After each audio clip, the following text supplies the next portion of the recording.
গতকাল রাতেই ডাক্তাররা বলেছেন যে তার অবস্থা, শারীরিক অবস্থা অত্যন্ত সংকটময়।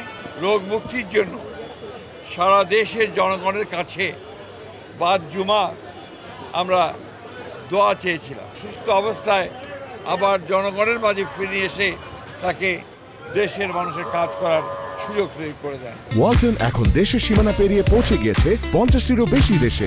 ওয়ালটন, ঘরে ঘরে বিশ্বজুড়ে। সারাটা জীবন গণতন্ত্রকে প্রতিষ্ঠার জন্য সংগ্রাম করেছেন, লড়াই করেছেন, কারাভোগ করেছেন, নির্যাতিত হয়েছেন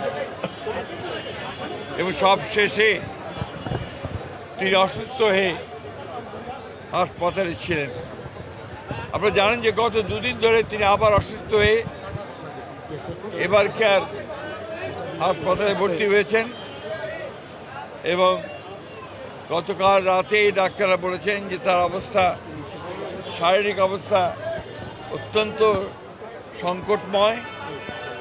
সেই জন্য আমরা আমাদের দলের পক্ষ থেকে এই গণতন্ত্রের নেত্রী, গণতন্ত্রের মাতা দেশনেত্রী বেগম খালেদা জিয়ার রোগ মুক্তির জন্য সারা দেশের জনগণের কাছে বাদ জুমা আমরা দোয়া চেয়েছিলাম সারা দেশের মসজিদে এবং সারা দেশের মসজিদে সেটাই আজকে আমরা এখানে এই নয়াপল্টনের মসজিদে নামাজ আদায় করে আমরা সবাই দেশনেত্রী বেগম খালেদা জিয়ার রোগ মুক্তির জন্য পরম করুণাময় আল্লাহ তাআলার কাছে দোয়া চেয়েছি।